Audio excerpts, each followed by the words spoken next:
একটা লিখিত করে নিলেন। কি করে নিলেন? আচ্ছা, কথার চাইতে লেখার দাম কমে না বাড়ে? বাড়ে। লেখা একদম লিখিত করে নিয়ে চলে গেছে মেয়ের বাড়িতে। মেয়ের বাড়িতে গিয়ে বলে, এই মেয়ের বাপ, এদের পর বহু দেখছি জীবন, আর দেখবো না। আল্লাহু আকবার বলুন না। মেয়ের বাপকে দিছে। যখন দেখছে যে মিম মুহাম্মদ সাল্লাল্লাহু আলাইহি ওয়াসাল্লাম, আশ্চর্য হয়ে গেছে। রাসূল আমার মেয়ে কিনে চিন্তা করেন, তুমি বিয়ে করবা কি এমনি কি আসছে এই জায়গায়? কিন্তু বাপ এখন মিলাতে পারতেছে না। রাসূল তো পাঠালেন, আমি তো মানা করতেই পারবো না, আমি তো বিয়ে দেবই, কিন্তু মেয়ে তো আমার সুন্দরী, কিন্তু এ তো কালো, কি করি? মেয়ে এখন রাজি হয় কিনা? তো বলতেছে, শোনো, সবই ঠিক আছে, দেখি আমার মেয়ের কাছ থেকে একটু অনুমতি নেই। এই কথাগুলো আবার দেয়াল ঘেঁষে ঘেঁষে কান লাগায় মেয়েটা শুনছে। শুনে হাউমাউ করে কাঁদতেছে। বাপ চলে গেছে মেয়ের কাছে। ইবনে ওহাব গিয়ে বলছে, মা কাঁদো কেন? বুঝতে পেরেছি তোমার ছেলে পছন্দ হয় নাই, বিয়ে হবে না, যাও। মেয়েটা আরো কান্দে। এবার বলছে, বাবা বুঝতে ভুল করেছ, যে ছেলেকে রাসূল পাঠিয়েছেন সেই ছেলেই হবে আমার স্বামী। মেয়ের আছে, মেয়ের বাপও রাজি। নবীর কাছে এসে বলে, হুজুর এবার জিতে গেছি, হুজুর মেয়েও রাজি, মেয়ের বাপও রাজি, তুমি? আমি তো আরো রাজি, বিয়ে হয়ে যাবি। টাকা আছে নাকি? হুজুর টাকা তো নাই। বিয়ে করবা তুমি, টাকা ছাড়া বিয়ে হবে কেমনে? হুজুর টাকার দায়িত্ব আমারে দিলে বিয়ে হবে না, কারণ আমি হলাম ফকির। আপনি যদি আমার বিয়ের ব্যবস্থা করতে চান, টাকাটা আপনি দেন, আমি বিয়ে করি। দেখছেন? সুবহানাল্লাহ বলবেন না? রাসূল বলছেন, ও সাহাবী নোমান, এইদিকে আসো। ওসমান আমার জামাই, এদিকে আসো, ওকে কিছু টাকা দিয়ে দাও। 200-400 দিরহাম দেওয়া হলো। বাজারে গেলেন, বাজার করলেন। বাজার শুরু করেছেন, এমন সময় বলা হলো, ও সাহাবী, তুমি কি জানো যুদ্ধের ডাক এসেছে, তুমি জিহাদের প্রস্তুতি নেবে নাকি? বলো। বিয়ের বাজার বন্ধ করে যুদ্ধের বাজার স্বরূপ একটা ঘোড়া তরবারি কিনলেন, যুদ্ধে ঝাঁপিয়ে পড়লেন। যুদ্ধের ময়দানে গিয়ে বিয়ার হলো না, যুদ্ধে গিয়ে অংশগ্রহণ করে তিনি শহীদ হয়ে আল্লাহর দরবারে হাজির হয়ে গেলেন। শহীদ যখন হয়ে গেছেন, রাসূলকে বলা হলো, হুজুর সাদ শহীদ হয়েছে। কোন সাদ? সাদ আল আসওয়াদ আস-সুলাইমি শহীদ হয়ে গেছে। নবীজি নিজে দৌড় মেরে তার সামনে গিয়ে দাঁড়ালেন। মস্তকটা ছিন্ন হয়ে পড়ে আছে, রক্তাক্ত শরীর। আমার নবীজি তার চেহারার দিকে তাকায়, একবার হাসেন, একবার কাঁদেন। এমন সময় সাহাবীরা বলছেন, হুজুর আপনি এমন তো আচরণ কখনো করেন না, এমন করছেন কেন? রাসূল বলেন, তোমরা কি জানো আমার সাদের দিকে তাকায় হাসি এজন্য জান্নাতের হুররা তাকে টানাটানি করে বেহেশতের দিকে নিয়ে যায়। কাঁদেন কেন? কাহারে, সাদের বিয়ের ব্যবস্থা আমি করলাম, কিন্তু দুনিয়াতে সে বিয়ে করতে পারলো না, এই জন্য আমি কান্দি। জানাজা হয়ে গেল। রাসূল বলেন, সাহাবীরা, আমার সাদের সঙ্গী যারা বিয়ের কথা হয়েছিল, সেই মহিলা কোথায়? সেই সুন্দরী নারীটা, হুরে মদিনাটা কোথায়? সামনে হাজির করো। আড়ালে নিয়ে এসে দাঁড় করায় দেওয়া হলো। রাসূল পর্দার নিয়ম রক্ষা করে বলছেন, ও মদিনার সুন্দরী মহিলা, আমার সাদ আমার প্রিয় সাহাবী ছিল, আমার সাদ তোমার স্বামী হয়ে যেত, কিন্তু সে তো শহীদ হয়ে গেছে। যেহেতু সে শহীদ হয়ে গেছে, তার পক্ষ থেকে একটা ঘোড়া এবং একটা তরবারি সে জিহাদের ময়দানের জন্য কিনেছিল, সেই ঘোড়ার তরবারি তার পক্ষ থেকে আমি তোমাকে দিয়ে দিলাম। সাহাবী উত্তমভাবে গ্রহণ করলেন, মহিলা সাহাবী উত্তমভাবে গ্রহণ করলেন। সেই ঘোড়া, সেই তরবারি নবীজির পক্ষ থেকে নিয়ে নিলেন, বাড়ির দিকে চলে গেলেন। আল্লাহু আকবার বলেন। আমার বন্ধুগণ, আমার ভাইরা, এই দুনিয়াতে মডেল খুঁজতে গেলে, আদর্শ খুঁজতে গেলে আমার নবীর আদর্শের দিকে যেতে হবে, সাহাবে কেরামের আদর্শের দিকে যেতে হবে। অনুকরণীয় আদর্শ হলো 15টা। 1 নম্বর আদর্শ হলো, আমরা দাওয়াত দেব কার পথে? বলেন, আসতে বলবেন না, কার পথে? আল্লাহর পথে। নাম্বার 2 হলো, ভীরু হব না সাহসী হব? বলেন, ভীরু হব না সাহসী হব? 5 আগস্টের আগ থেকে নিয়ে 5 আগস্ট পর্যন্ত যে যুবকরা ছিল আমার দেশে, ভীরু না সাহসী? বলেন, ভীরু না সাহসী? সাহসী। আল্লাহু আকবার, কি সাহস তার! 7-8 বছরের এক বাচ্চা যে পুলিশে মারতেছে, দেখেন নাই? দেখেন নাই? 7-8 বছরের বাচ্চা বাপ থেকে চিনতে বের হয়ে যায়, পুলিশে থাপড়ায়। বিবেক জাগ্রত হয়েছিল। প্রত্যেক মা সন্তানকে বাইরে বের করে দিয়ে বলে, যা, কোন দিন বের হবি? আল্লাহু আকবার বলবেন না? আবার মা যদি বলে তুই যাইস না, ছেলে কয় তুমি আমারে না করো, যায় মরবো, জাতিকে মুক্ত করবো। আল্লাহু আকবার বলে। ছেলে দুর্বল হলে মা সাহস জুগিয়েছে, মা দুর্বল হলে ছেলে সাহস জুগিয়েছে। সব কে জুগিয়ে দিয়েছেন? কে জুগিয়ে দিয়েছেন? আল্লাহ জুগিয়ে দিয়েছেন। একটা বিজয় এসেছে আমাদের, একটা পরিবর্তন এসেছে। এখন যুবকদের দায়িত্ব হলো চরিত্র গঠন করো। ওই বিয়ের আগে গার্লস স্কুলের সামনে যে সিট হয়ে ইতিমের মতো বসে থাকবা না, এগুলো আকাম কুকাম করবা না, SMS দিবা না, মেসেঞ্জারে চ্যাটিং করবা না, হোয়াটসঅ্যাপে করবা না, সালাম কালাম ওখানে দেওয়ার দরকার নেই। সালাম কালাম ওখানে দেওয়া হালাল না হারাম? আচ্ছা, হালাল না হারাম? হারাম। নিজে ভালো জায়গায় সালাম দিবা, ওটা একটা গুনার কাজ, এগুলো করবা না। আল্লাহ তুমি নোংরামি থেকে বাঁচাও, জোরে বলি আল্লাহুম্মা আমিন। তাহলে আমরা হব ভীরু না সাহসী? বলেন ভীরু না সাহসী? সাহসী। সাহসটার বদলে জয় আসছে। সাহাবীদের ভিতরে কি ছিল? সাহস ছিল। আমার নবীর মধ্যে কি ছিল? সাহস ছিল, প্রচন্ড সাহস, পিরামিড সাহস ছিল তার। তিনি ছিলেন সাহসের পিরামিড ছিলেন, এত সাহসী তিনি ছিলেন। চুল পরিমাণ ভয় পাননি, কোথাও পরোয়া করেননি। হিজরতের রাতে শত্রুগুলো অস্ত্র শস্ত্রে সজ্জিত হয়ে দাঁড়িয়ে আছে, আমার নবীজি কিচ্ছু মনে করলেন না, হাতে বালু নিয়ে শুধু নিক্ষেপ করলেন। আমার আল্লাহ প্রত্যেকটা বালুকণা প্রত্যেকটা শত্রুর চোখে চোখে পৌঁছায় দিলেন। যেরকম সুবহানাল্লাহ, ভয় কাঁপেন নাই। মুসা আলাইহিস সালামের নাম শুনলে কি মনে হয়? ভীরু? ভীরু মনে হয় না সাহসী মনে হয়? আল্লাহ কইছে মুসা নরম সুরে একটু কালিমার দাওয়াত দিয়ে ফিরাউনরে, যেখানে যাও দাওয়াতের কাজ হচ্ছে কি, গরম না নরম? ভাই নামাজটা পড়ো, এই নামাজ পড়, কাম হবে হবে না, একটু নরম করে দাওয়াত দিতে হবে। যাও মুসা, তুমি একটু নরম সুরে দাওয়াত দিও, ঠিকঠাক মতো দাওয়াত। আল্লাহ, আমার তো জিব্বাই ঠিক নাই, আমি কই একটা হয়ে যায় আর একটা। ওই যে তোতলা মানুষ বোঝেন না, নাম যদি হয় বেলাল, বে বে বে বে বে এই বলতে তো 2 মিনিট চলে যায়। তো আল্লাহ, তুমি আমার জিব্বা অচল রেখে আমারে তুমি সুন্দর দাওয়াত দিতে বলো, আগে জিব্বা ঠিক করো। সুবহানাল্লাহ বলবেন না? উনি আল্লাহর থেকে আদায় করে নিতেন। আল্লাহর কাছে চাইতে হবে হায়া নিয়ে না বেহায়া হয়ে? বেহায়া হয়ে চাইতে হবে। একবার চায় চুপ থাকবেন, আমার লজ্জা নাই আল্লাহ, আমি এতবার বলতে পারি, কাম হবে না। আল্লাহর কাছে বলতে হবে একবার না বারবার? বারবার কি হায়া নিয়া হয়? হ্যাঁ বলেন, একবার হয় হায়া নিয়া, আর বারবার হয় বেহায়ার মতো। একদম বেহায়া থাকবে, হায়া থাকবেন, আল্লাহ দাও তুমি। মুসা ছিলেন এরকম বেহায়া চাওয়া মানুষ একজন। আল্লাহু আকবার বলেন, চাইতেন আল্লাহ তুমি আমার জিব্বাকে ঠিক করো, এরপরে তুমি কি কবা কর। রব্বি ইশরাহ লি সাদরি ওয়া ইয়াসসির লি আমরি ওয়াহলুল উকদাতাম মিন লিসানি। বাস, কাম হয়ে গেছে, একদম জিব্বা ক্লিয়ার। আল্লাহ বললেন তুমি একটু নরম সুরে কালিমার দাওয়াত দাও। করলেন কি? আচ্ছা ঠিক আছে, যাবো আল্লাহ। আমি কি একা যাবো? কেন, তোমার ভাই হারুন কেউ নাও। হারুন ছিলেন বড় ভাই। হারুন ছিলেন কি? বড় ভাই। তাহলে 2 ভাই কি নবী, 2 ভাই নবী। একটা স্বতন্ত্র পরিবার এটা। ভাই 2 জন নবী, আবার শ্বশুর সেও নবী। আল্লাহু আকবার বলেন। আবার ভাগিনা একজন আছেন ইউসা ইবনে নুন, তিনিও নবী। মোট নবী কয়জন হলো? 4 জন। বলেন কয়জন? ভাগিনা, শ্বশুর, ভাই। তাহলে ওই পরিবারটা কি পরিবার? নবী পরিবার। আল্লাহু আকবার বলেন। কি সম্মান আল্লাহ পাক এই পরিবারকে দান করেছেন। যাও তুমি কালিমার দাওয়াত দাও। তো ভাই হারুনকে নিলেন। ভাই হারুন চলো, আল্লাহ কইছে দাওয়াত দেওয়ার জন্য। ইযহাব ইলা ফিরআউনা ইন্নাহু তাগা। আসছেন রাজ দরবারে, কিন্তু কম কথা না। সামনে দাঁড়ায় বলতেছে ফেরাউন। কি কথা বুঝতেছেন কি? আল্লাহ কি কইছে? নরম না গরম? কিন্তু এদিকে কি হয়েছে? গরম। ওনার অভ্যাসই ছিল গরম হওয়া। আল্লাহ আমারে পাঠায় দিছে, তুই তাড়াতাড়ি কালিমা পড়ে মুসলমান হ। ফেরাউন বলল তোমার সঙ্গে এটা কে? আমার ভাই হারুন, এটাও আল্লাহর নবী। তোমার আল্লাহর কাজ নাই কাম নাই, একই করে 2 নবী পাঠাইছে না? বলেন তো এই কথা শুনলে কি মেজাজ কি কম হওয়ার কথা না বাড়ার কথা? লাঠি বের করে কয় ফেরাউন সামলায় কথা খাইয়া ফেলামো কিন্তু। আল্লাহু আকবার বলেন। এমনি বিজয় আসে নাই। ভীরু না সাহসী? তাহলে ইমানদার হবে ভীরু না সাহসী? সাহসী। নবীদের ক্লেম ধরার জন্য যুগে যুগে সবাই চেষ্টা করেছে, দোষ ধরার জন্য। আলেমদের দোষ ধরার জন্য কি আছে না নাই বলেন তো? আল্লামা সাইদির বিরুদ্ধে মামলা দিয়েছিল ধর্ষণের। শয়তান কয় আমিও রাগ করছি। শয়তান কি কয়?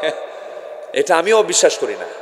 এই মামলাগুলো দিয়েছে। তো মুসা ইসলামের বিরুদ্ধে একটা এরকম মানে ক্লেম তারা দিয়েছিল, শারীরিক একটা অক্ষমতার কথা তারা বলেছিল। সেটা হলো হঠাৎ করে এমনি বলছিল, এটা রিউমার ছড়িয়ে দিয়েছে, মুসার একটা সমস্যা আছে শারীরিক। কি?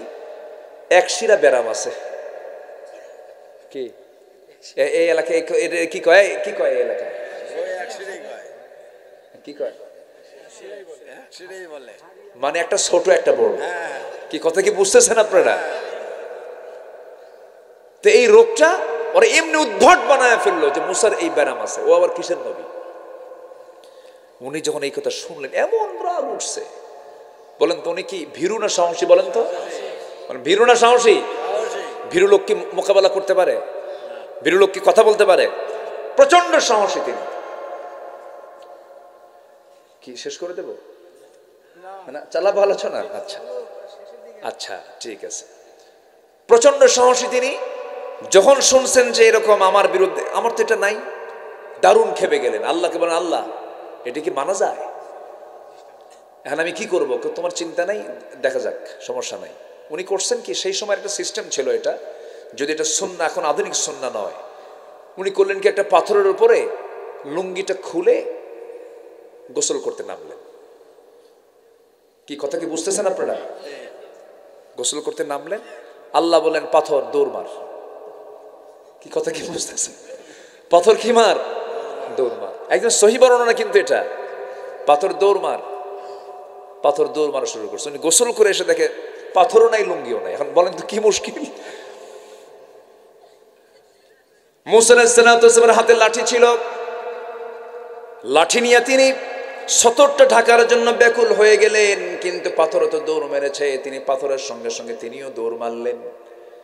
পাথরও দৌড়ায়, মুসাও দৌড়ান লুঙ্গি ধরার জন্য, কিন্তু লুঙ্গিটা পাচ্ছেন না। কিন্তু পাথরকে অর্ডার দিয়েছেন, তিনি আমার কে, ধরবেন কেমন? আল্লাহ তো অর্ডার দিছে। পাথর দৌড়া দৌড়া চলে যায়, মুসাও দৌড়া দৌড়া যান, কিন্তু পাথর সেই জায়গায় গিয়ে থেমে গেছে যে জায়গায় ফেরাউন তার সমস্ত মন্ত্রী পরিষদ নিয়ে বসে গেছে। সেই জায়গায় গিয়ে যখন পাথর থেমে গেছে, মুসা আলাইহিস সালাম বললেন, এই পাথর তোর কি হুঁশ কাণ্ড জ্ঞান কিচ্ছু না? আমি তো, আমার গায়ে কিছু নাই, থাম তাড়াতাড়ি। ওই লুঙ্গি হাতে নেওয়া মাত্র ওইদিকে ফেরাউন তার সমস্ত মন্ত্রী পরিষদ নিয়ে নিচের দিকে তাকায় দেখে সব ঠিক আছে। সুবহানাল্লাহ বলবেন। কি কথা কি বুঝতেছেন? কথা কি বোঝা যায়? আজকে ওদের চরিত্রের সমস্ত মুখোশ উন্মোচন হয়েছে। আলেমদের কোনো দোষ নাই, সব দোষ ওদের। সব মুখোশ উন্মোচন করে দিয়েছেন তিনি আমার কে? কে কে? আল্লাহ। আল্লাহ নাই? আল্লাহ আছেন না নাই? আচ্ছা, কিন্তু ভীরু হওয়া যাবে না। কি হব আমরা? সাহসী। আল্লাহর কাছে দোয়া করব, কি দোয়া? রব্বানা আফরিগ আলাইনা সাবরান ওয়া সাব্বিত আকদামানা ফানসুরনা আলাল কওমিল কাফিরিন। জোরে বলুন আল্লাহু আকবার। ফাসদা বিমা তু'মার ওয়া আ'রিদ আনিল মুশরিকিন। আপনি প্রকাশ্যে শুনিয়ে দেন, আপনার কোনো ভয় পাওয়ার কোনো দরকার নাই। নাম্বার 3 হলো আমরা ধৈর্যশীল হব। কি হবে বলেন? ধৈর্যশীল হব। বেশি ধৈর্য ধরবে স্বামী না বউ? দেখছেন, বউ তোমার ধৈর্য ধরার দরকার নাই, বেশি ধৈর্য ধরবে কে বলে? স্বামী। স্বামীর ধৈর্য বেশি থাকতে হবে, কারণ বুদ্ধি বেশি তো স্বামীর, বোঝেন নাই? পরিচালক হবে কে, বউ না স্বামী? নামাজ পড়াবে কে? বলেন, নামাজ পড়াবে কে? বিচার করবে কে? ছেলে মেয়ের গন্ডগোল বিচারক হবে কে? মা না বাবা? সব দায়িত্ব আপনি নেবেন, নেতা আপনি, আর ধৈর্য ধরবে বউ না? আমার বন্ধুগণ, ধৈর্যের পরিচয় দিতে হবে। অনেক লম্বা লম্বা কথা ছিল, এমন একটা সাবজেক্ট নিয়ে বসেছি আমি। এই সাবজেক্টের উপরে 10 দিন কথা বললেও তো শেষ হওয়ার কথা না। এক একটা সাবজেক্ট, এক একটা পয়েন্ট, এক একটা ওয়াজ। নাম্বার 4 হলো পরিবারের প্রতি দায়িত্বশীলতা। পরিবারের কখনো অসচেতন হওয়া যাবে না। পরিবারকে আমরা সময় দেব। আমসিক আলাইকা লিসানাক ওয়ালিয়াসআকা বাইতাক বিকা আলা খাতিয়াতিক। রাসূল বলেন, তোমরা যদি নাজাত পেতে চাও 3টা কাজ করো। কথা কম বলো, ঘরকে বড় বানাও, ঘরের সময় দাও, অবিকা আলা খাতিয়াতিক। নাম্বার 3 হলো তোমার পাপের জন্য তুমি চোখের পানি ফেলে ফেলে কাঁদো। পরিবারকে আমরা সময় দেব। কু আনফুসাকুম ওয়া আহলিকুম নারা। নাম্বার 5 হলো আমানতদারিতে ন্যায় বিচার। ন্যায় বিচার করতে হবে, আমানতদারিতে। এইগুলো রাসূলের মধ্যে ছিল, আমরা আমাদের মধ্যে নিয়ে আসবো। জোরে বলি ইনশাআল্লাহ। ইনশাআল্লাহ। নাম্বার 6 হলো নিকটাত্মীয় প্রতিবেশীর সঙ্গে সুন্দর আচরণ করেছেন মুহাম্মদ সাল্লাল্লাহু আলাইহি ওয়াসাল্লাম। ওমর ফারুক রাদিয়াল্লাহু তাআলা আনহু আবু বকর সিদ্দিক রাদিয়াল্লাহু তাআলা আনহু কি ধরনের ব্যক্তি ছিলেন দেখেন। খলিফাতুল মুসলিমিন, প্রথম খলিফা, 2 বছর তার খেলাফত আমলে প্রত্যেকটা দিন তিনি এক প্রতিবেশীর ঘরে গিয়ে সেবা করে আসতেন। একটা দেশের রাষ্ট্রপ্রধান, পার্শ্ববর্তী প্রতিবেশীর ঘরে একজন মহিলা থাকতেন, তার স্বামীও নাই, তার ছেলেও নাই, তার মেয়েও নাই, বুড়ি মানুষটাকে কম থেকে কে দেখবে, কে সেবা করবে? তার প্রত্যেকটা রাতে গিয়ে ফজরের আগ দিয়ে তিনি কাপড় চোপড় সহ খাবার দাবার সহ সব কিছু পরিষ্কার খাবার দাবার রেডি করে দিয়ে আসতেন। একদিন ওমরে ফারুক খেদমতের জন্য গেছেন ওই মহিলার বাড়িতে, দরজায় নক করেছেন, মহিলা ভিতর থেকে বলে কে এসেছো হুজুর? তখন সঙ্গে সঙ্গে বলছে বুড়িমা খেদমত করার জন্য আমি ওমর আসছি, আমার কাজ হয়ে গেছে, আমার সেবা একজন করে গেছে। ওমরে ফারুক ভাবলেন কে এই যুবক, এই মদিনা নগরে কে এই মহিলার খেদমত করার জন্য আসে? অবাক হয়ে গেলেন। 2 দিন খোঁজ পেলেন না, 3য় দিন তিনি ওই বাড়িটার আড়ালে দাঁড়ায় থাকলেন, কে ঢোকে দেখি, আজকে রাতে কে ঢোকে দেখি। ঢোকার সময় টের পান নাই, কিন্তু বুঝতে পারলেন কে যেন ঢুকলো। কিছুক্ষণ পর তিনি দাঁড়ায় থেকে দেখেন, যখন বের হয়েছে ওই যুবকটা পিছন দিক থেকে, পুরুষ মানুষটার পিছন দিক থেকে হাত চেপে ধরে দেখেন কেউ না, সাইয়েদনা আবু বকর সামনে দাঁড়ায় গেছে। যেরকম সুবহানাল্লাহ। ওমরে ফারুক বলছেন কাম আর কাম পান নাই আপনি? রাষ্ট্র চালাবেন আবার এই খেদমত করবেন, ঘুম পারবেন কখন আপনি? সাইয়েদনা আবু বকর কেঁদে কেঁদে বলছে ভাই আবু বকর, ভাই ওমর, হাসরের দিন তোমার আমলনামা আমার কাঁধে আসবে না, আমার আমলনামা তোমার কাঁধে যাবে না। প্রতিবেশীর হক আদায় করতে হবে, ওয়াতিদাল কুরবা হাক্কাহু ওয়াল মিসকিন। আমার বন্ধুগণ, 2 বছর তিনি খেদমত করেছেন। সাইয়েদনা আবু বকর যখন মারা গেলেন, খলিফা হলেন ওমর ফারুক রাদিয়াল্লাহু তাআলা আনহু, তিনি ওই মহিলার বাড়িতে যাওয়া খেদমত শুরু করলেন, খেদমত শুরু করে দিলেন। তারপরের দিন থেকে ওই মহিলা জানতেন না প্রথম খলিফা ইন্তেকাল করেছেন, সাইয়েদনা আবু বকর ইন্তেকাল করেছেন। চলে গেছেন রাতের বেলা খেদমত করার জন্য। সব কাজ সম্পূর্ণ করে ওমরে ফারুক ঘর থেকে বের হয়ে এসেছেন।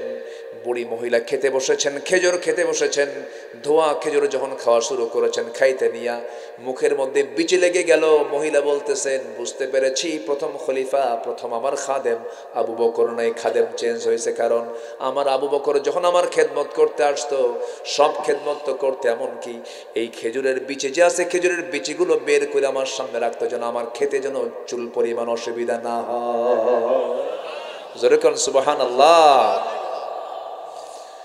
নাম্বার 7 হলো আল্লাহর বিধানের প্রতি শর্তহীন আনুগত্য করতে হবে। আল্লাহর বিধান নিয়ে কোনো কিছু শর্ত দেওয়া যাবে না। চোরি করলে হাত কাটো, জেনা করলে পাথর মারো। এরপরে খুনিকে খুন করে, খুনি যদি কেউ হয় তাকে দুনিয়া থেকে বিদায় করে দাও। বিধানগুলো কার? আসতে বলবেন না কার? এই বিধানগুলো আমার এই জমিনে কায়েম হোক, সবাইকে চান নাকি? আমাদের এই দেশে কায়েম হোক, সবাইকে চান? সবাইকে চান আপনারা? আমার বন্ধুগণ, আমার দেশে এখন গজবের উপযুক্ত হয়ে আছে। কেন? হয়তো বলবেন, আশ্চর্য হবেন, আমার দেশে যে সমস্ত অপকর্মগুলো হয় হাদিসের দৃষ্টিকোণ থেকে, যে সমাজে জেনা থাকবে গজব আসবে, যে সমাজে মদ থাকবে গজব আসবে, যে সমাজে সুদের কারবার চলবে সেই সমাজে গজব আসবে বলেছেন মুহাম্মদ সাল্লাল্লাহু। তাহলে আমার বলুন, আমার দেশে গজব আসার সম্ভাবনা আছে না নাই? আসতে বলবেন না আছে না নাই? এই সুদ, জেনা, মদের বোতল এগুলো বন্ধ হবে ওয়াজ দিয়া না আইন দিয়া? আইন দরকার আছে না নাই? যারা এগুলো বন্ধ করবে তাদের পক্ষ নেওয়ার দরকার আছে না নাই বলেন? আচ্ছা, আমরা তাদেরই পক্ষ নেব যারা এগুলোর বিরুদ্ধে কথা বলবে। কিন্তু 53 বছর যারা ছিল তারা কি এগুলো বন্ধ করেছে না আইন করেছে? আইন করে পাশ করছে, আইন করে। অতএব যারা মদ, জুয়া, সুদ আইন করে পাশ করে, তাদের নেতৃত্ব আমরা মানতে চাই না। মনে থাকবে? ব্যাস, জোরে বলি ইনশাআল্লাহ। আমি আর কিভাবে বুঝাবো? আমার বোঝানোর ভাষা নাই। ঘুম ধরছে? চোখ ছোট কেন? ওয়াজ মনোযোগ দিয়ে শোনার ঠেলায় চোখ বন্ধ হয়ে গেছে। আচ্ছা ঠিক আছে, না ঠিক আছে, যারা আল্লাহওয়ালা হয় তাদের চোখ বন্ধই থাকে। নাম্বার 9 হচ্ছে ঈমানের পথে আমরা অবিচল থাকবো। জোরে বলি ইনশাআল্লাহ। ঈমানের পথে অবিচল থেকে আমার মরণ যেন হয়। জোরে বলি আমিন। আজকে তো কোনো গজল টজল গাওয়া হয়নি মনে হয়। ঈমানের পথে অবিচল থেকে আমার মরণ যেন হয়। জোরে বলি আমিন। দাও খোদা দাও আমায় আবার ওমর দারাজ দিল, দাও খোদা দাও আমায় আবার ওমর দারাজ দিল। দাওয়ালির মতো বীর সেনানী, দাওয়ালির মতো বীর সেনানী জগতে নিখিল, দাও খোদা দাও আমায় আবার ওমর দারাজ দিল। জোরে বলি আমিন। ইমান টিকে রাখতে হবে। ফাস্তাকিম কামা উমিরতা। নাম্বার 11 হলো আল্লাহর প্রতি তাওয়াক্কুল করা। কার প্রতি তাওয়াক্কুল করা? আল্লাহর উপর। ওয়া তাওয়াক্কাল আলাল্লাহ ওয়া কাফা বিল্লাহি ওয়াকিলা। আজকে আমার তেলাওয়াতের মধ্যে ছিল ওয়া তাওয়াক্কাল আলাল্লাহ ওয়া কাফা বিল্লাহি ওয়াকিলা। ওয়া মান ইয়াতাওয়াক্কাল আলাল্লাহ ফাহুয়া হাসবুহ। নাম্বার 12 হচ্ছে কাজে কর্মে পরামর্শ করব। একা না, পরামর্শ করব। বলেন একা করব না পরামর্শ করব? যে কোনো কাজ করতে গেলে একা না পরামর্শ? পরিবারেও একা করব না বউকে সাথে নিয়ে করব? বউর দরকার আছে না নাই? সন্তানের দরকার আছে না নাই? কিছু তেড়ি মার্কা মুরব্বী আছে, কাউকে কিচ্ছু কয় না, বুঝিস কিছু কসু আছে না?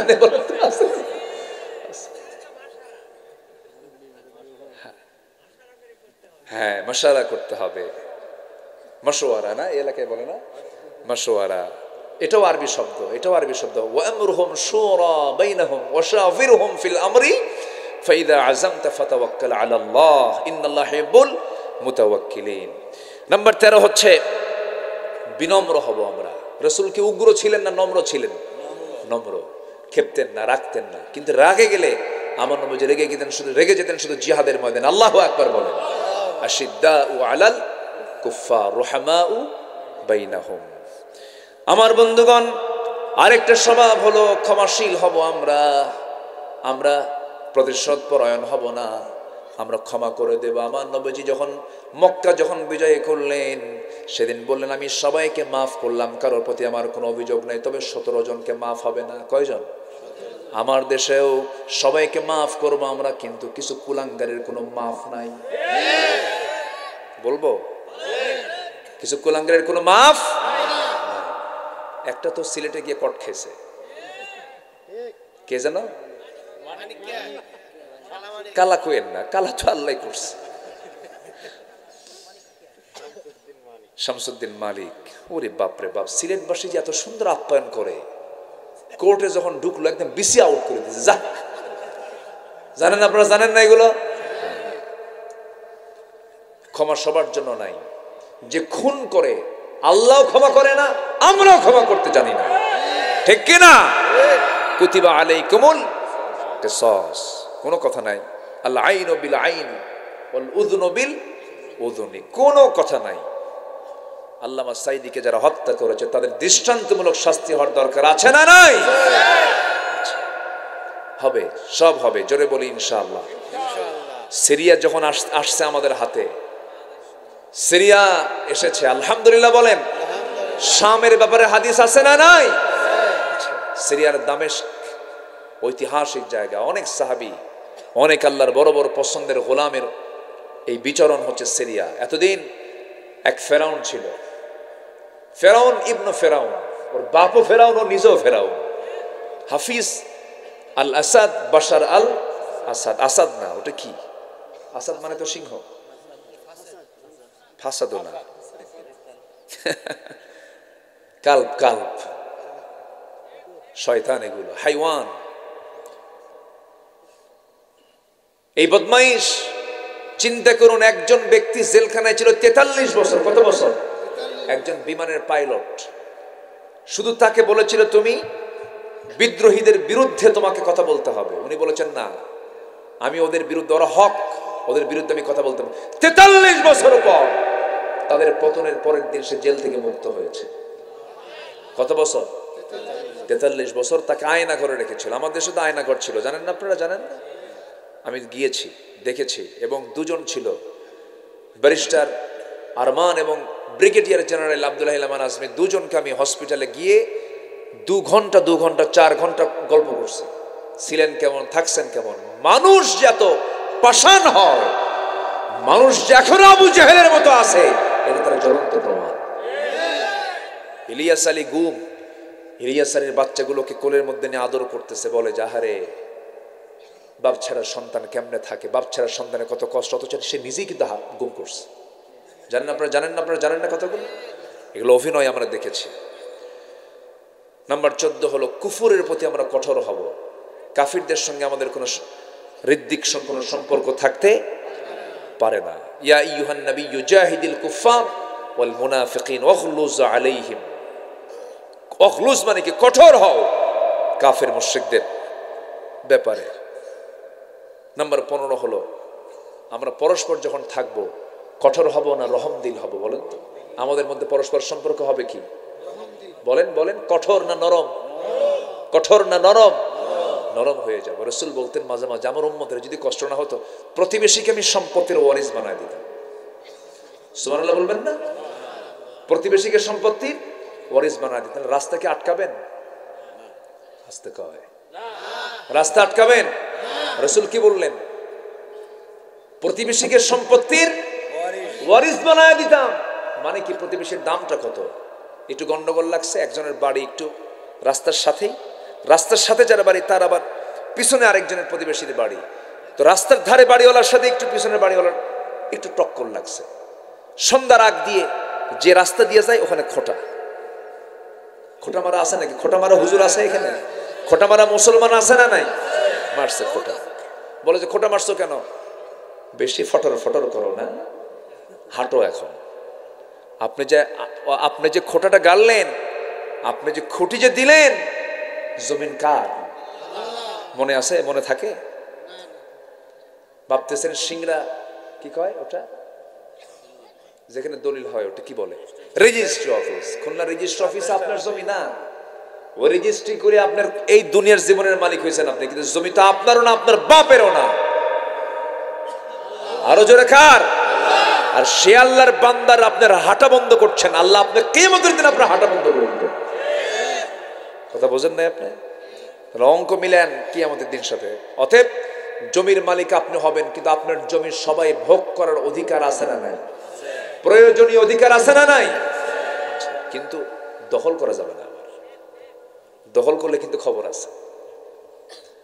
আমার এক বন্ধু লন্ডনে থাকতো, 10 বছর পর দেশে আসছে। তার জমি হলো বসুন্ধরার পাশে, 4 কাঠা জায়গা। 4 কাঠা জায়গার উপর একজন বিল্ডিং বানাইছে, উনি জানেনই না। তো সে বললো, ভাই বাড়ি করলেন আপনি এই বিল্ডিং আমার জায়গা? হ্যাঁ ঠিক আছে, তো জায়গা আপনার, বাড়ি তো আমার। কি কথা কি বুঝতেছেন? যারা চোর তাদের চাপা ছোট হয় না বড় হয়?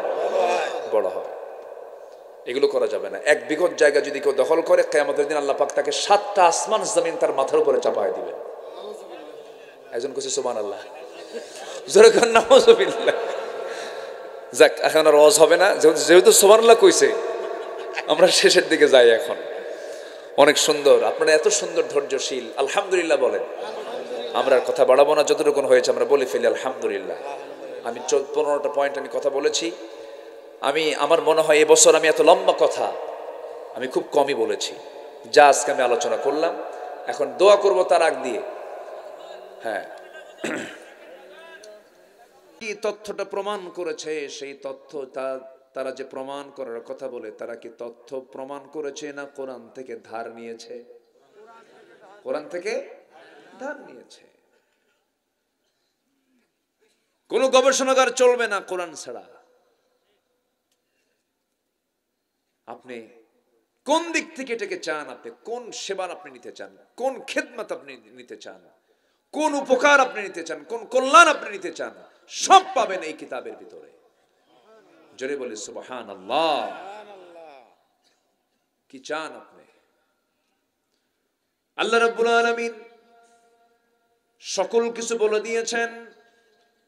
রাষ্ট্রপতি রাষ্ট্রের পদ্ধতি চাও পাবে, আইনজীবী আইন নিতে চাও আইন পাবে, শিক্ষক শিক্ষা নিতে চাও শিক্ষা পাবে, সায়েন্টিস্ট সায়েন্স নিতে চাও সায়েন্স পেয়ে যাবে, গবেষক গবেষণা নিতে চাও, গবেষণা পেয়ে যাবে। অর্থাৎ একটা মানব জীবনের জন্য যত দিক এবং বিভাগ প্রয়োজন সমস্ত কিছু আয়োজন করেছেন মহান রব্বুল আলামিন এই কিতাবের ভিতরে। জোরে বলি সুবহানাল্লাহ। সব কিছু বলে দিয়েছেন। আর সেই 30 পারা কোরআন কই মুখস্থ করছো? কই? ও, আপনি জানেন এর দাম কত? সুবহানাল্লাহ বলবেন না? হয়তো না বুঝে এখন মুখস্থ করছে, একসময় বুঝবে ইনশাআল্লাহ, অর্থ জানবে। 30 পারা কোরআন মুখস্থ করা মানে কি? এটা মানে আল্লাহ তাআলার খাস মেহেরবানি ছাড়া সম্ভব না। কার মেহেরবানি? কার মেহেরবানি? আল্লাহর মেহেরবানি। জেনে খুশি হবেন আমার দেশে হাজার হাজার নয় লক্ষ লক্ষ হাফেজ কোরআন আছে। বলি আলহামদুলিল্লাহ। গোটা পৃথিবীর ভিতরে সবচেয়ে বেশি হাফেজ হচ্ছে আমার দেশে। এটা কম কথা নয় কিন্তু। গোটা পৃথিবীর শুধু নয়, আরব দেশের হাফেজরা আমার দেশের হাফেজদের সঙ্গে হেরে যায়। কাবা শরীফের ইমামরা আমার দেশের হাফেজদের তেলাওয়াত শুনে কান্দে। কি তেলাওয়াত শুনতেছে এগুলো! আলহামদুলিল্লাহ বলবেন না? এ তো রাষ্ট্রীয় সহযোগিতা ছাড়াই যদি এটা হয়, একটা ক্রিকেটারের পিছনে যে খরচটা করে, তারপরে সিনেমা ফিল্মের জন্য যে খরচগুলো করে, একটা ক্রিকেটারের পিছনে কোটি কোটি টাকা ইনভেস্ট করা হয়, আর এগুলো অযত্নে থাকে এই হাফিজি মাদ্রাসাগুলো। সেখান থেকে গড়ে তুলে তিলে তিলে মানুষ বানায়া, হাফেজ বানায়া, তারা গোটা পৃথিবীর সমস্ত হাফেজদেরকে হারায়া বিশ্বমানের ফার্স্ট পুরস্কারগুলো নিয়ে চলে আসে। আলহামদুলিল্লাহ বলবেন না? হ্যাঁ, এরপরেও বলে কি জানেন? মাদ্রাসা হলো জঙ্গির প্রজনন কেন্দ্র। কত কি বলেছে তারা! গালি কম দেয়নি, অত্যাচার কম করেনি। 16টা বছর জেলখানা ভরা ছিল সাধারণ মানুষ দিয়া না আলেম ওলামা দিয়া? বলেন সাধারণ মানুষ না আলেম ওলামা দিয়া? দেশকে আলেম ওলামা চালাইছিল? একবারও ক্ষমতায় গেছে না। তাহলে এরা দেশের কি ক্ষতি করলো? ক্ষতিটা করলো কি বলেন? সম্মানিত ভাইয়েরা, আল্লামা সাইদির মতো মানুষকে 67 দিন রিমান্ডে নিয়ে একটানা 3 দিন 3 রাত তাকে এক চেয়ারে বসায়া নামাজ পর্যন্ত পড়তে দেয় নাই, ঘুমাতেও দেয় নাই। মাথা চক্কর মেরে পড়ে গেছেন, থাপ্পড় পর্যন্ত মেরেছে হিন্দু অফিসার দিয়া। এগুলো ভিতরের কথা। সম্মানিত বন্ধুগণ, সম্মানিত ভাইয়েরা, শাইখুল হাদিস মরহুম আল্লামা আজিজুল হক রাহিমাহুল্লাহ 2000 সালের দিকে, 1999-2000 সালের দিকে যখন তারা ক্ষমতায় ছিল, গ্রেফতার করে ওযুর পানি পর্যন্ত দেওয়া হয় নাই, নামাজ পড়তে বাধা দিয়েছিল এরা। এই চিত্র তাদের এই সময়ের আগের থেকেই। তাদের দলের নামের সাথে ছিল আওয়ামী মুসলিম, মুসলিম বাদ দিয়েছে। সলিমুল্লাহ মুসলিম হল, মুসলিম বাদ দিয়েছে। কবি নজরুল ইসলাম কলেজ, ইসলাম বাদ দিয়েছে। সংবিধানে বিসমিল্লাহ ছিল, বিসমিল্লাহ বাদ দিয়েছে। ওদের কাছে ইসলাম, মুসলিম, বিসমিল্লাহ ছিল বিরক্তিকর। আল্লাহ ওদেরকে নিষিদ্ধ করে দিয়েছেন।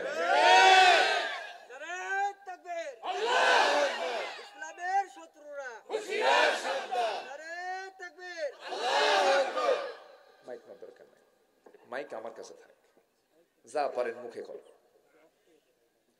কষ্ট পাচ্ছেন নাকি আপনারা?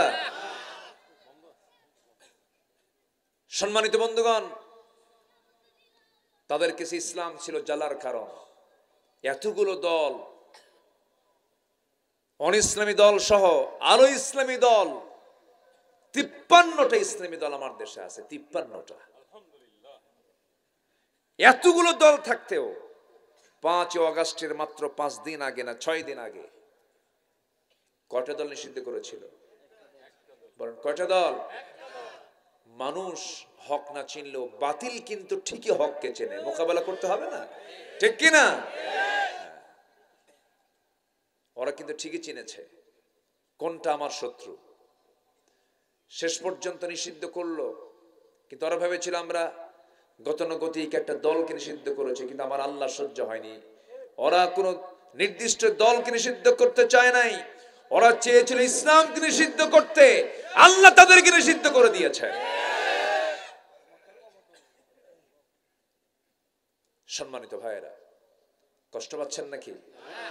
কষ্ট পাচ্ছেন না তো? সিংড়া ইসলামী জনপদ। সিংড়া কি জনপদ বলেন? ইসলামী জনপদ। ইতিহাস খুঁজবেন, পাবেন, আমি ব্যাখ্যায় যাব না। এখানে ইসলামের নেতৃত্ব হয়েছে এক সময়, 91 হয়েছে। হ্যাঁ, সব জানি তো, সব জানি। এই জনপদকে কাজে লাগাতে হবে। আমরা সব দেখে শেষ করেছি। কেউ 25 বছর, কেউ 16 বছর, কেউ 9 বছর দেশ চালাইছে, কি ঠিক কিনা? 25 বছর, 16 বছর, 9 বছর কেয়ারটেকার 2-3 বছর করে চালাইছে, সব দেখা শেষ। কেউ নামাজের বিল সংসদে টানে নাই, কেউ নামাজ কায়েম করতে চায় নাই, কেউ যাকাত প্রতিষ্ঠা করতে চায় নাই। অতএব আমরা বেনামাজি সরকার দেখতে চাই না, নামাজি সরকার দেখতে চাই। সব দেখা শেষ। আগামীর দেশ দেখতে চাই আমরা কোরআনের দেশ, কোরআনের দেশ, কোরআনের দেশ। রাজি আছেন কারা কারা? হাত উঁচু করে দেখা।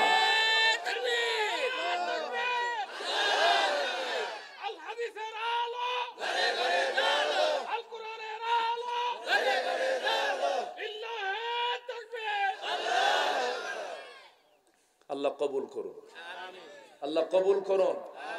জোরে বলে আমিন। কষ্ট পাচ্ছেন না তো? এই দেশে 16 বছর কর্মী নাই, খালি সব নেতা ছিল। সব কি? কোন কর্মী ছিল নাকি দেশে? সব কি? নেতা। এত নেতা মানা যাবে না, নেতা একজন হবে। নেতা আমাদের কয়জন?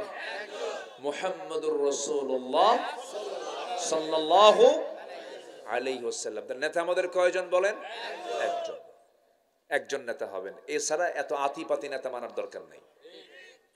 নেতাগুলোর সাইজ দেখছেন?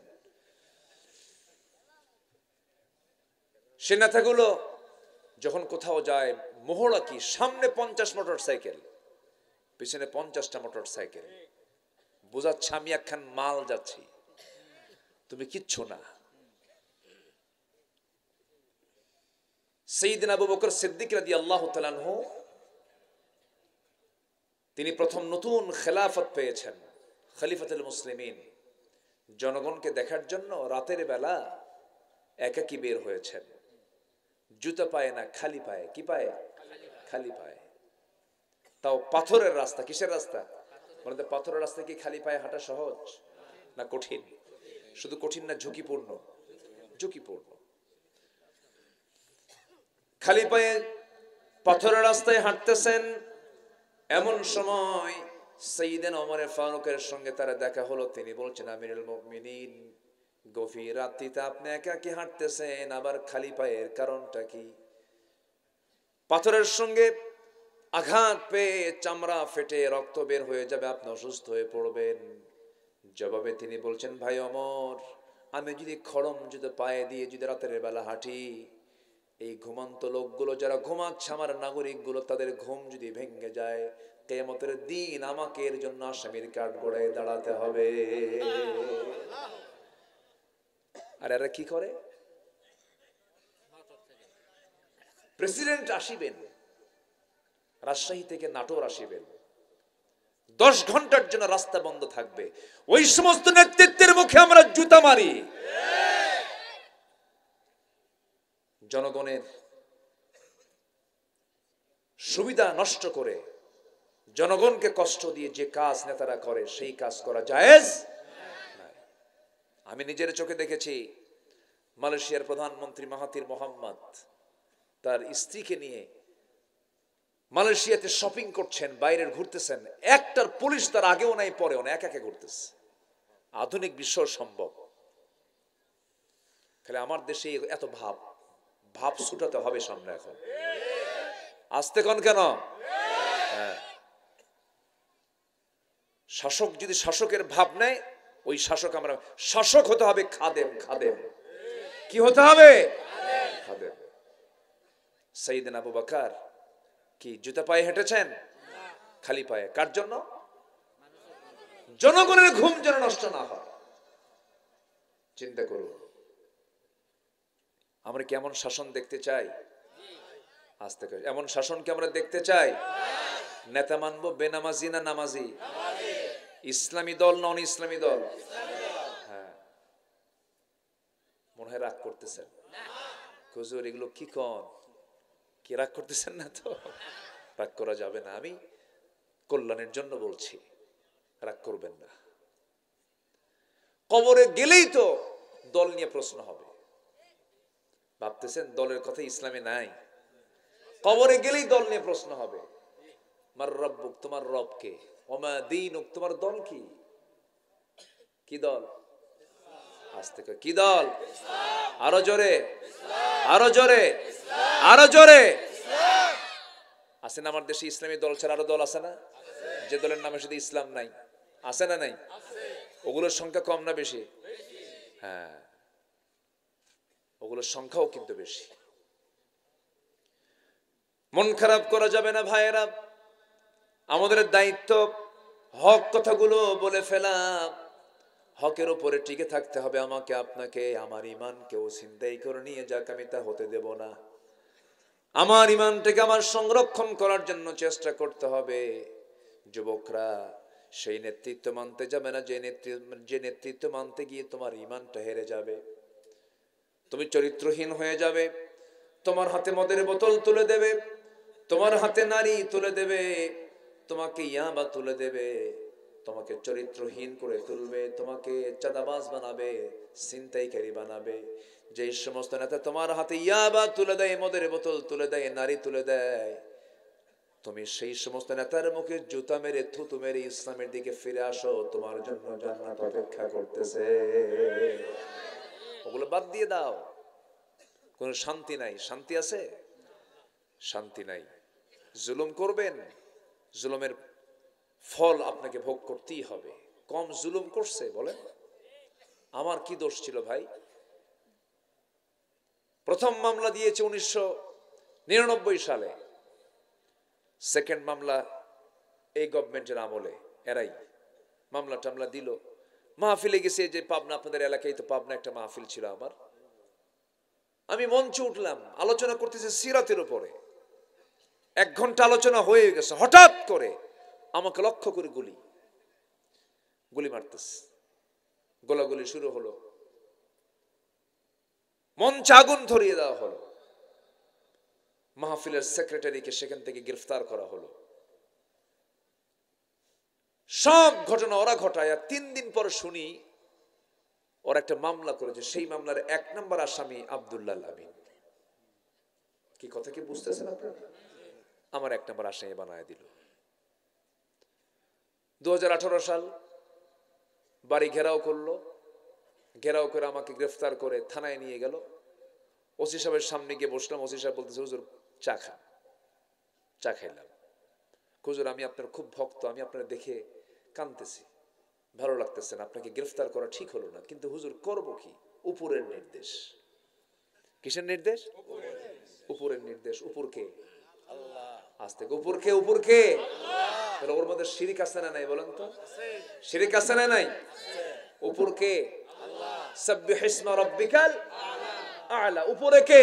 আল্লাহ। সবার উপরে আল্লাহ। আর ও উপরে কি কয় দেখেন, উপরের নির্দেশ। বললাম আচ্ছা ভালো, আর কি হুজুর কি করব, পরিবার আছে, ছেলে মেয়ে আছে, চাকরি বাঁচান তো ফরজ। আমি বললাম ঈমান বাঁচান তো নফল।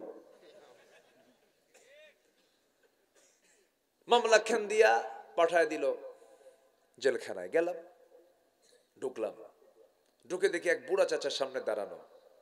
সালাম একখান দিয়ে বলে, বুড়া চাচা আমারে সালাম দেখো, হুজুর আপনি এই জায়গায় জেলখানায় ঢুকছেন? খুব খুশি হলাম। তো বললাম ঢুকলাম জেলে, আপনি হলেন খুশি, এটা আবার কেমন কথা? হুজুর ওয়াজ শুনতে যাই আপনার, কত দূর থেকে ওয়াজ শুনি, কাছে যেতে পারি না, মুসাফা হয় না, মোয়ানাকা হয় না, গল্প হয় না। এখন সবই হবে, বসেন থাকে।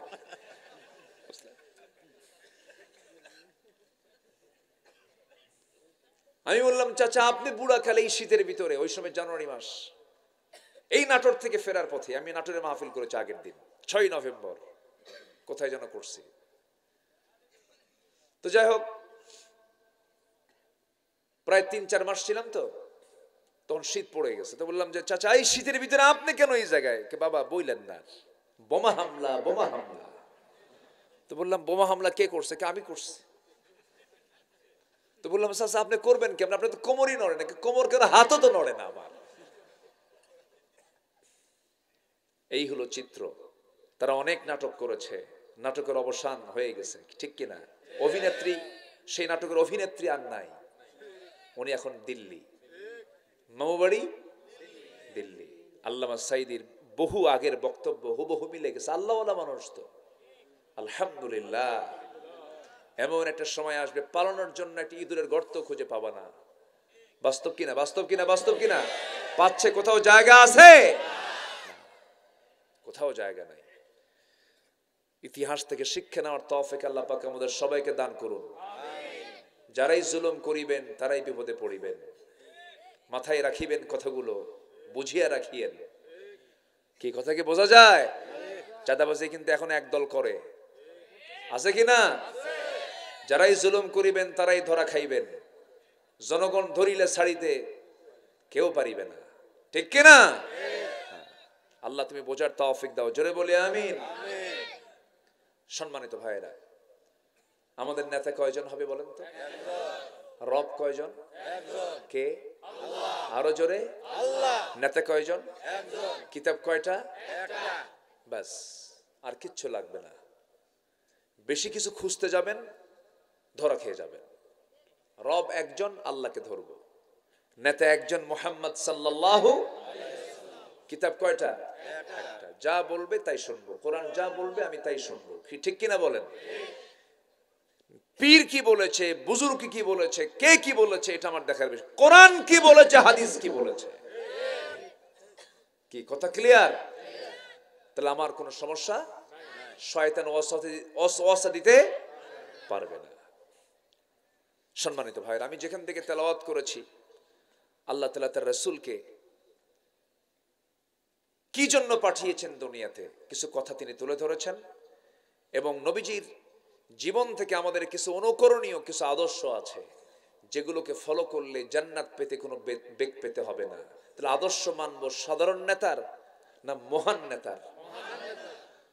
আদর্শ মানবো আমরা ছাতা মাতা বিড়ি খাওয়া মোষ মোটা নেতার না আমার নবীর? সে মোষগুলো দেখছেন, সে মোষ 2.5 ইঞ্চি মোটা, হাইব্রিড জাতের মোষ, ঠিক কিনা বললেন? এরকম মোটা। আল্লাহ কইল দাড়ি রাখ, মোষ কাট, আর এরা থুইছে মোষ বড়, দাড়ি কাটো। মোষ বড়, দাড়ি কাটো। সম্মানিত ভাইয়েরা, আমরা সেই নেতৃত্বের দিকে যাব যে নেতৃত্বের দিকে গেলে পরে আখিরাত ক্লিয়ার। যেরকম সুবহানাল্লাহ। কি ক্লিয়ার? আখিরাত ক্লিয়ার। কি নেতা আল্লাহ পাক আমাকে বানিয়েছেন, আমার জন্য বানিয়েছেন, যাকে কবরে লাগবে। আল্লাহু আকবার। কবর থেকে উঠবো যেদিন, মিজানে লাগবে, পুলসিরাতে লাগবে, হাউজে কাউসারেও লাগবে। কোথায় যাবেন আপনি তাকে ছাড়া বলেন? কোথাও তাকে ছাড়া উপায় নাই। আমার নবী যেমন করে একদিন বয়ান করতেছিলেন, সামনে থাকে এক সাহাবী বলছেন, হুজুর হাশরের ময়দানে আপনাকে কেমনে পাবো আমরা? কান্নার রোল পড়ে গেছে। আর আমার রাসূল বললেন, সাহাবীরা কাল হাশরের ময়দানে আমাকে কোথাও যদি না পাও, 3টা জায়গার মধ্যে যে কোনো একটা জায়গায় তোমরা পেয়ে যাবে। নাম্বার 1 হলো মিজানের পাল্লায় তোমরা খুঁজবে, মিজানের পাল্লায় যদি না পাও আমাকে পুলসিরাতে খুঁজবে, পুলসিরাতে যদি না খুঁজে পাও হাউজে কাউসার অবশ্যই তোমরা আমাকে পেয়ে যাবে। জান্নাতের পেয়ালা দিয়ে আমি তোমাকে সুন্দর করে সেই জান্নাতের পেয়ালা দিয়ে তোমাকে আমি কাউসার হাউজে কাউসার থেকে পানি পান করায় দেব, জনমের তৃষ্ণা নিবারণ হয়ে যাবে, আমি তুমি দুজন মিলে জান্নাতে প্রবেশ করব। জোরে বলি সুবহানাল্লাহ। যে নেতা মরার পরে বিপদ হবে সেই নেতা ধরে লাভ আছে নাকি? হ্যাঁ, নেতা গাঁজা খায়, নেতা নারী নিয়ে শুয়ে থাকে, আকাম কুকাম করে, কমিশন খোঁজে, বউকে নিয়ে নাচায়, আছে না নাই? বউকে উলঙ্গ করে জাতিকে দেখায়, আছে না নাই? বউকে হুন্ডার পিছনে তোলে। কি কি কথা বুঝান, কথা বুঝতেছেন? আর 15 লেটেস্ট ভার্সন, তার প্যাসেঞ্জার সিট হলো আন্ডারগ্রাউন্ড, কি ড্রাইভিং সিট হলো আন্ডারগ্রাউন্ড, আর প্যাসেঞ্জার সিট হলো তিনতলা। তলে পড়ে থাকে ড্রাইভার, আর বউকে একদম তিনতলায় তুইলা গোটা জাতি দেখায়, দেখে দেখো আমার বউটা কেমন। নাউজুবিল্লাহ বলবেন না? পায়ের জুতা তুলে গালে পিটান দরকার এদের। এদের দ্বারা নেতৃত্ব মানায় না। নেতা তো তাকেই বলা হবে যার চেহারার দিকে তাকালে আমার রসুলের কথা মনে হবে। কি কথা ক্লিয়ার? কথা ক্লিয়ার? আমার নেতা হবেন তিনি যার চেহারার দিকে তাকালে, তার চরিত্রের দিকে তাকালে মনে হবে আমার নবীর কথা। রাজি আছেন? সবাই রাজি আছেন তো? আর ভুল করব না। বারবার ভুল করলে কিন্তু আল্লাহ ছাড়বেন না, আমরা ভুলে যাব না। জোরে বলি ইনশাআল্লাহ। তাহলে আমরা চরিত্র নেব কোন নেতা থেকে? কোন নেতা থেকে? মুহাম্মদ সাল্লাল্লাহু। আমরা 15টা আদর্শ আজকে শুনে যাব। কয়টা আদর্শ? যদি ফজর হয়, এত সস্তা না। কি থাকতে রাজি আছেন তো? আমি সিংড়া আসলে আমার খুব ভালো লাগে। আমি শ্রোতা তো গোটা দেশের চিনি, একদম টেকনাফ থেকে তেতুলিয়া, রূপসা থেকে পাথরিয়া, সুন্দরবন টু বান্দরবন, চিনি তো সব জায়গার ভাষা। কথা বলতে না পারলেও বুঝি, মন মেজাজ সব তো একরকম না। তবে সিংড়া আমি আসলে আমি লক্ষ্য করেছি আপনাদের বসে থাকাটা হয় পিন পতন, নীরবতা, চুপচাপ, কোন নড়াচড়া নেই, খুব ভদ্র শান্ত, আলহামদুলিল্লাহ। আর কিছু কিছু এলাকার শ্রোতা আছে হলো টাকি মাছের মতো। টাকি মাছ চিনেন তো? সাইতান মাছ। হ্যাঁ, এই সাইতান মাছ যদি আপনি ওজন করার জন্য বালতিতে তোলেন, বালতির মধ্যেও থাকে না, তা লাভ মেরে পড়ে যায়। আছে না? তো কিছু কিছু এলাকার শ্রোতাগুলো আছে এরকম, খুব নড়াচড়া করে, কিন্তু আপনাদের নড়াচড়া নেই।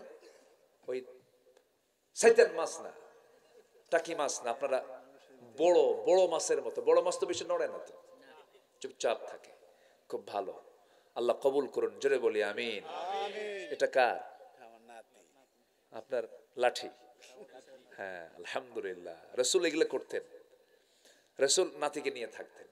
সুবহানাল্লাহ বলবেন না? আবার নাতি যদি আসতে চাইতো, যদি কোনো সাহাবী বাধা দিত, রসুল বাধা দিতে বলতেন, নাই স্যার, নাতিরে নিয়ে দে, আমার সামনে দে। সাহাবীকে না করতেন, আমার নাতি আমার কাছে দিয়ে দাও। জুমার খুতবা দিচ্ছেন, দরজা দিয়ে আসতেছেন, জুব্বা হলো বড় আর মানুষ হলো ছোট, কন্ত কি হবে বলেন তো? জুব্বা বড়, মানুষ ছোট, এখানে হাঁটা কি সম্ভব বলেন? খালি হাঁটে আর পড়ে, হাঁটে আর পড়ে। রসুল খুতবা ছেড়ে দিয়ে দৌড় মেরে গিয়ে হোসাইনকে বাইর থেকে কোলে করে নিয়ে প্রথম কাতারে বসায় দিলেন। জোরে বলেন সুবহানাল্লাহ। কিছু কিছু নানা আছে, দাদা আছে, নাতিদের আদরও করে না, সোহাগ খালি ধমকায়। কিছু বুড়া আছে ধমকায়, আছে না? নাতিরাও দোয়া করে, বুড়া মরবি কোন দিন তুই। খুব ভালো। নাতিপুতি রসুলের চতুর্দিকে থাকতো। রসুল বাচ্চাদের সঙ্গে খেলতেন। আদর্শ এগুলো, আদর্শ বলে আল্লাহু আকবার বলেন। একদম সবগুলোকে নিয়ে বসতেন। বাচ্চাদের মাঝে যখন যেতেন, বসে যেতেন সবার সাথে, বসে ওদের সঙ্গে খেলা শুরু করতেন। আল্লাহু আকবার। বিশ্ব নবী, বিশ্ব মানের চরিত্র তার। শিশুরা খেলা ছেড়ে দিয়ে নবীর সঙ্গে খেলতো। আবার স্ত্রীর সামনে যেতেন, স্বামী হয়ে যেতেন। কি আচরণ তার! উহুদের যুদ্ধ চলতেছে, যুদ্ধের দামামা, এর মাঝে আমার নবীজি রাতের বেলা, রাত্রে আকাশে চাঁদ, চাঁদনি রাতে আমার নবীজি তাঁবুর ভিতরে ঢুকে বলছে, আয়েশা সারাদিন যুদ্ধ করলাম, ক্লান্ত শরীর, সাহাবীরা সব ঘুমাচ্ছে, আবার সকাল হলে যুদ্ধ লেগে যাবে, তোমাকে টাইম দিতে পারলাম না, চলো না একটু বাইরে বের হই, খুনসুটি করি, এটা দৌড় মারি, দেখি তো কে ফার্স্ট হয়। সুবহানাল্লাহ বলবেন না? কি স্মার্ট, কি স্মার্ট ছিলেন মুহাম্মদ সাল্লাল্লাহু। ইসলামে প্রেম আছে না নাই? আছে। ইসলামে প্রেম আছে না নাই? বিয়ের আগে না বিয়ের পরে? বিয়ের পরে না বিয়ের পরে? বিয়ের আগে না বিয়ের পরে? আর এখন আগে। আমার রাসূল প্রেম করেছেন কিন্তু বিয়ার পরে, বিয়ার পরে।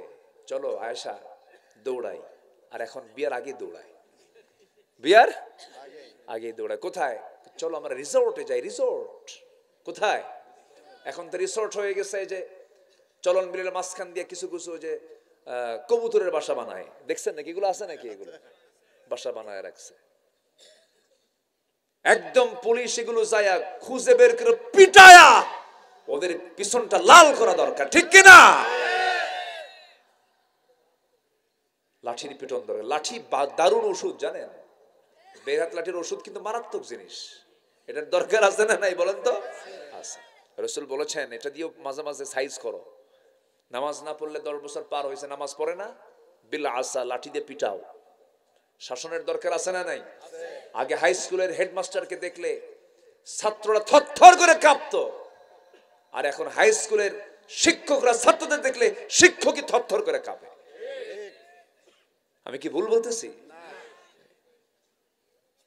আর দোষ দেয় মাদ্রাসার হুজুরদের। হুজুররা নাকি ছাত্রদেরকে পিটায়। না পিটালে মানুষ হবে? হ্যাঁ, আস্তে কর, আস্তে কর। কেন পিটে? না পিটালে মানুষ হবে? পিটাতে হবে, কিন্তু আদর দিয়া। কি দিয়া? আদর দিয়া, সোহাগ দিয়ে পিটাবেন আপনি। সোহাগ দিয়ে সোহাগ ছাড়া পিটলে আবার উল্টা পাল্টা হয়ে যাবে। সোহাগ কি? শাসন করা তারই মানায় সোহাগ করে। যে মাদ্রাসার বিরুদ্ধে একটা রিপোর্ট এরকম বলে যে মাদ্রাসায় হুজুররা পিটায় বেশি। না, শাসন তো করতে হবে। হাফেজ হওয়া সস্তা? হাফেজ হওয়া সস্তা নয়। যে ছেলেটা কই গেল, কম সময় লেগেছ। হাফেজ যে হয় আল্লাহ তাআলার খাস মেহেরবানি, খাস মেহেরবানি, খাস মেহেরবানি। চোখ বন্ধ করে মাদ্রাসায় সন্তানকে দিয়ে দিবেন, হাফেজ বানাবেন। আগে হাফেজ হবে ক্লাস 5 শেষ। আমি নিজে একটা মাদ্রাসা করেছি, 15 বছর 16 বছর তো কিচ্ছু করতেই দেয়নি ওরা, বুঝলেন?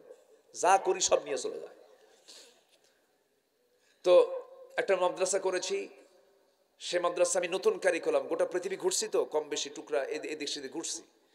একটা সিলেবাস আমি প্রণয়ন করে মাদ্রাসা একটা চালু করেছি। ক্লাস 5ও শেষ হবে, তার হিফজও শেষ হবে। বাংলা, ইংরেজি, আরবি সব শিখবে। কোরআনটা তার আপনা আপনি এর মধ্যে মুখস্থ করে ফেলবে সে। কোরআন তো এটা মুখে মুখে মুখস্থ হয়ে যায়, এটা মুখস্থের বিষয়। আল্লাহু আকবার বলেন। এমন হাফেজ আমার দেশে আছে 36 দিনে হাফেজ। কয় দিনে? 2 মাসে হাফেজ, 3 মাসে হাফেজ, 4 মাসে হাফেজ। তাহলে কোরআন কি কঠিন কিছু না? তো আমি এরকম একটা সিলেবাস করেছি, তার 5 হয়ে যাবে, হেফজও শেষ হয়ে যাবে। এরপর সে যদি ডাক্তার হয়, সে যদি ইঞ্জিনিয়ার হয়, সে যদি জজ হয়, সে যদি মন্ত্রী হয়, সে যদি এমপি হয়, শুধু এমপি হবে না, হাফেজ এমপি হবে। ইঞ্জিনিয়ার যদি হয়, হাফেজ ইঞ্জিনিয়ার হবে। সে